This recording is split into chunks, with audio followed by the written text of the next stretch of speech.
ETV Marathi post संवाद मध्ये आपलं स्वागत. तर सुई संपत नाही आणि धागा संपतो या धाग्यावर होता तुम्ही. तर जी सुईचं जे काम आहे ते कॅटलिस्टचं काम आहे. कॅटलिस्ट ही वस्तू तांत्रिक भाषेमध्ये काम करते पण स्वतः झिजत नाही. त्याला प्रेरक म्हणूया, संप्रेरक म्हणतात मराठीमध्ये. तर तसा हा मी बायो कॅटलिस्ट बनवलाय. बायो कॅटलिस्ट म्हणजे तो जैविक पेटंट तुमच्याकडे त्याचं पेटंट आहे. 2 अमेरिकन आणि 2 भारतीय पेटंट आहेत. तर याचं काम काय करतं, निसर्गाने म्हणतं की नायट्रेट म्हणजे वनस्पती आल्या पाहिजेत. आता आपल्या अन्नामध्ये तर नायट्रेट आहेत, पाण्यात नायट्रेट आहेत, तर वनस्पतीच आपण पाण्यात टाकायच्या. आपण पाण्यामध्ये वाळा टाकायचो. त्या वाळ्याचं काय काम असायचं? तर ते वाळा काय करतो हे समजायला आपल्याला वेळ नव्हता.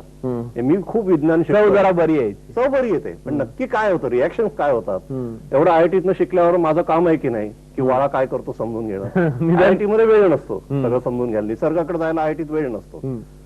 पण मी ते काम केलं. मग माझ्या लक्षात आलं की वनस्पती ऑक्सिजन बनवतात. मी असा शोध लावला, वाळा ही वनस्पती आहे, विशिष्ट वनस्पतीची मुळं आहेत. जमिनीतनं काढून जरी ती वनस्पती तुम्ही पाण्यात टाकली तरी ती ऑक्सिजन बनवतात. हा शोध लावला मी. जमिनीतनं तुम्ही काढलं, पाण्यात टाकलं तरी ती ऑक्सिजन बनवतात. चहाची पत्ती आसामहून आलेली आहे, दार्जिलिंगहून आलेली आहे, ती पाण्यात टाकली तरी ऑक्सिजन तयार होतो. हा शोध लावला मी, जे आज खरंच अजूनही विज्ञानाला माहित नाही. कदाचित हे विधान ET वरनं प्रथम केलं जात आहे. मला सांगा की आता ह्या प्रकारचा जो संप्रेरक तुम्ही बनवलेला आहे त्याला बायोसॅनिटायझर म्हणतात, तर ते कशा प्रकारे वापरता येतं? तर ते काय करायचं, ते कुठल्याही द्रवामध्ये ठेवायचं, लिक्विड मध्ये ठेवायचं. पाण्यामध्ये ठेवायचं असेल तर त्याच्यामध्ये आतली जी पुडी आहे, द्रव म्हणजे कुठचाही द्रव पदार्थ, दुधात पण चालेल, दुधात चालेल, गोड तेलात चालेल, खोबरेल तेलात चालेल, पाण्यात चालेल, पेट्रोल मध्ये चालेल, डिझेल मध्ये चालेल, कुठल्याही द्रवात ठेवायचं. किंवा काही फ्रूट ज्यूस मध्ये ठेवा, शीतपेयात ठेवा, कशातही ठेवा. त्याचं काम लिक्विड मध्ये चालतं. विहिरीत टाकलं तर अख्ख्या विहिरीचं पाणी, पण ते टाकताना एवढंच टाकायचं विहिरीत? विहिरीमध्ये मोठं पॅकेट टाकायचं. हे छोटं जे पॅकेट आहे घरगुती आहे. हे पाण्याच्या बाटलीत जर असं ठेवलं तर प्रवासाला आपण ही बाटली घेऊन जायची. मग कुठल्याही गावचं पाणी भरायचं आणि ती बाटली भरायला जेवढा वेळ लागतो तेवढंच थांबायचं आणि ते पाणी प्यायचं. हे पाणी शुद्धीकरणाचा एक कारखाना हा बाटलीत जाऊन बसलेला आहे आणि त्या कारखान्याला वीज लागत नाही. आणि प्रदूषण हाच कच्चा माल. हे प्रदूषण जाणार, ऑक्सिजनची निर्मिती होणार. आणि हे पाण्यामध्ये गंगेच्या उगमाच्या पाण्यामध्ये काही चांगले गुणधर्म अजून आहेत.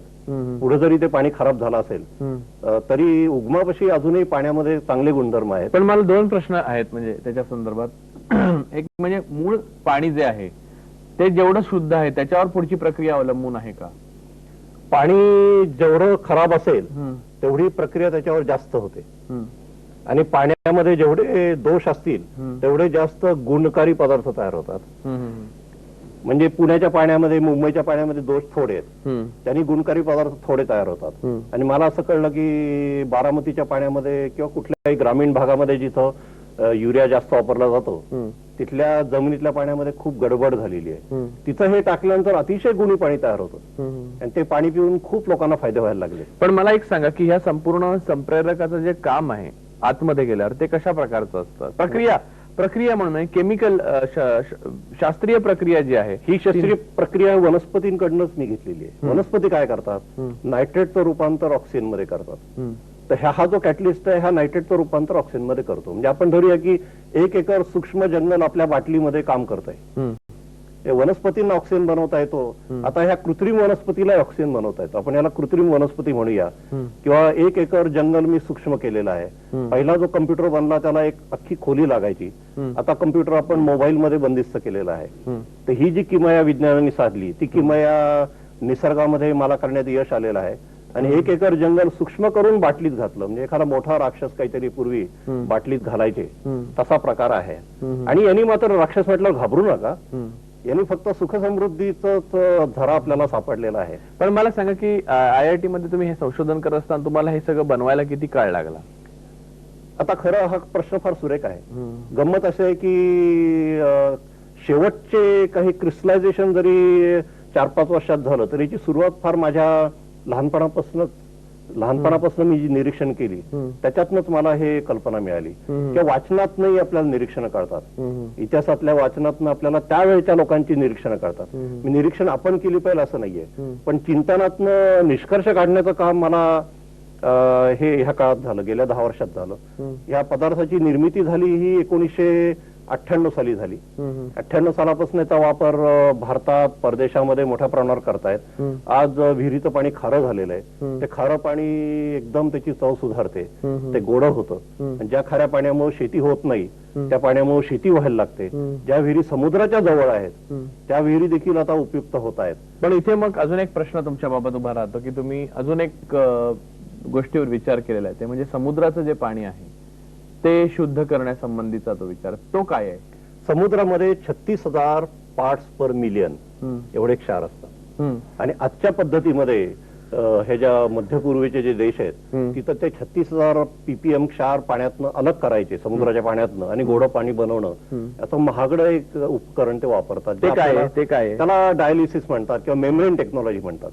ते किडनी सारखं त्याचं काम चालतं. मेम्ब्रेन टेक्नॉलॉजी म्हणतात. आणि 50 रुपये किलो लिटर एवढा खर्च येतो. 1 किलो लिटर पाण्याला 50 रुपये म्हणजे जास्त खर्च झाला, फार खर्च झाला. हा.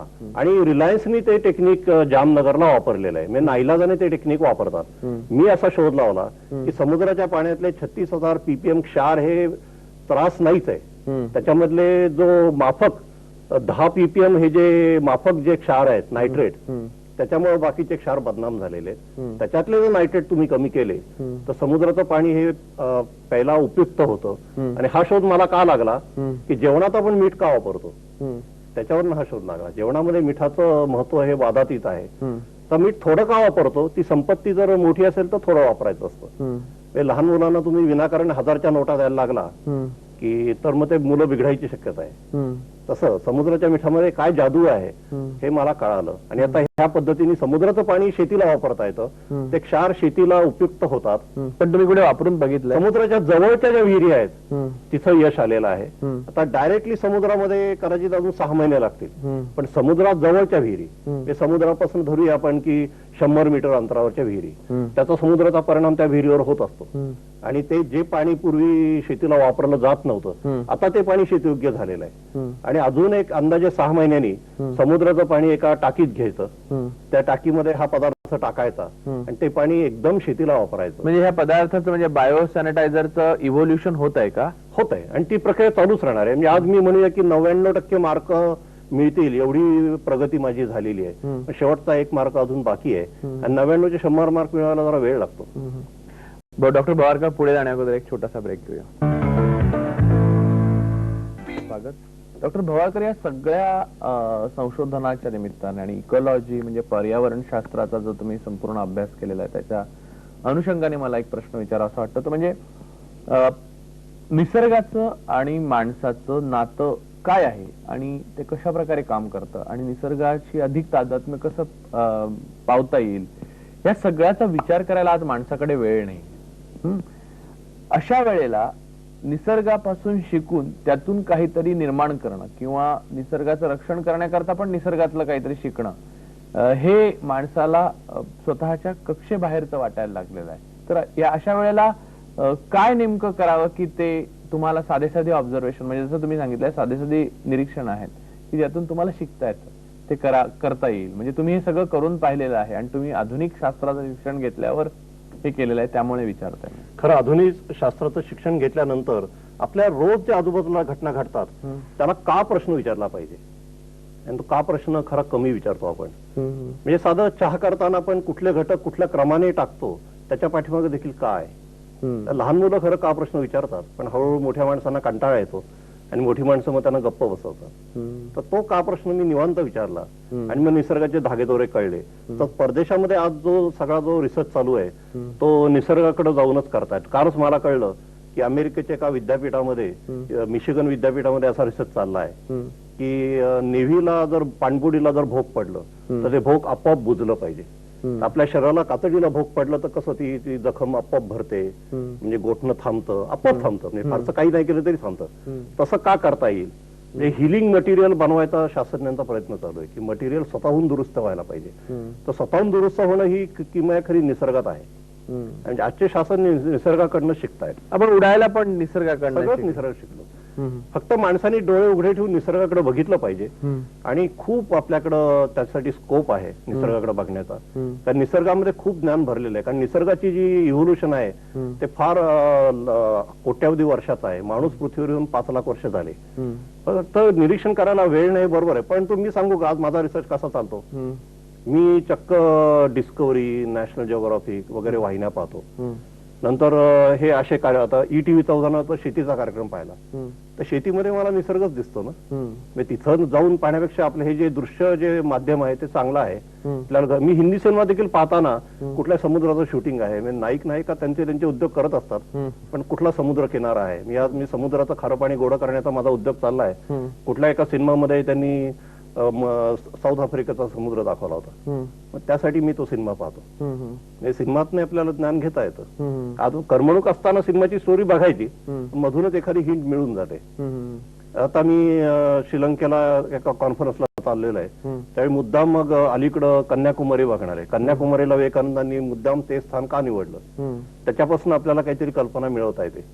2 नद्यांचा संगम पवित्र मानलेला आहे. 3 नद्यांचं त्याहून पवित्र आणखी मानतात. कारण माझ्या नायट्रेट थेअरीने मला सांगता येतात बरं का. आणि त्रिवेणी संगमाला कुंभमेळ्याला स्नान का करायचं, आज ते स्नान करण्यामध्ये जरी मजा राहिली नसली तरी एकेकाळी काय कल्पना होती हे आपल्याला कळणं महत्वाचं आहे. आज सगळ्यातच बिघाड झालेला आहे, पण ते दुरुस्त करण्याचं काम आपलंच आहे की नाही. तसं 2 समुद्र जेव्हा एका ठिकाणी मिळतात त्या स्थानाला नक्कीच महत्व आहे. आज ते महत्व नसेलही, पण त्यावेळी ते महत्व होतं. पण मला एक सांगा की आधुनिक शास्त्र जे आहे, म्हणजे तुम्ही केमिकल इंजिनियर झाला तर आधुनिक शास्त्र आणि विज्ञान ह्यांचा आणि पर्यावरणाचा, निसर्गाचा एक सुप्त संघर्ष सुरू असतो का? खरं संघर्ष असायची गरज नाहीये. कारण पर्यावरणाची हानी करणं हे कुठल्याही विज्ञानात बसत नाही, कुठल्याही स्वार्थात. पण मग केमिकल्स जी निर्माण होतात ती अंततः पर्यावरणाची हानी करताना दिसतात किंवा असं मानलं जातं की, आता तुम्ही केमिकल इंजिनियर आहेत आणि IIT मुंबईचे आहात, तर मला सांगा की केमिकल्स प्रदूषित करतात असं मानलं जातं ना, मग ते निसर्ग विरोधी आहे असं वरवर पाहता असं दिसतं. त्याच्या मागे काय आहे? मग मी काय केलं, मी समजून घ्यायला मीच विचार केला की उपासाला साबुदाणा आपण का खातो. तर साबुदाण्याचं जे साल असतं, टॅपिओका नावाची वनस्पती असते जी दक्षिण भारतामध्ये तयार होते. रताळ्यासारखं ते कंद असतं, त्याच्या सालीमध्ये सायनाइड नावाचं विष असतं. बरं. हो, आणि ते अतिशय माफक प्रमाणामध्ये साबुदाण्यात येतं. म्हणजे साबुदाण्यात सायनाइड असतं माफक. अगदी. आणि ते माफक जर पोटात गेलं तर पोटातले नायट्रेट कमी होतात. म्हणून उपासामध्ये शरीर शुद्धी होते, पण नायट्रेट कमी जरी झाले तरी नायट्रेटची प्रत थोडी बिघडते. ती बिघडलेली प्रत उपास सोडताना मग तुम्हाला ते साबुदाणा खाल्ला पाहिजे किंवा खजूर खाल्ला पाहिजे. मी उपासाचे पदार्थ कुठले याच्यावर चिंतन करताना मला हे सगळं लक्षात आलं. तर आपल्याला असं सगळं परंपरेतनं आपल्याला एक सगळं हे तर मग विज्ञानाचा सुप्त संघर्ष नाही असं तुम्ही म्हणाल, ते कसं काय? कारण रसायनं ही निसर्गामध्ये असतात.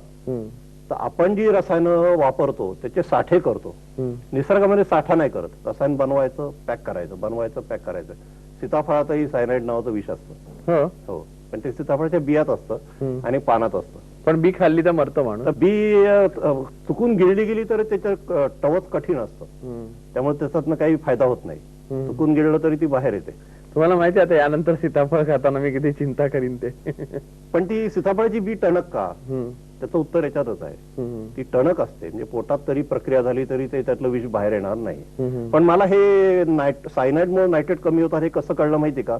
दिलसे नावाचा सिनेमा पाहताना एक टेररिस्ट आहे, तो पकडला जातो आणि तो सायनाइडची गोळी खातो आणि आत्महत्या करतो. मग पोलीस ऑफिसर म्हणतात की याला वेळेवर जर आपण नायट्रेटचं इंजेक्शन दिलं असतं तर हा वाचला असता.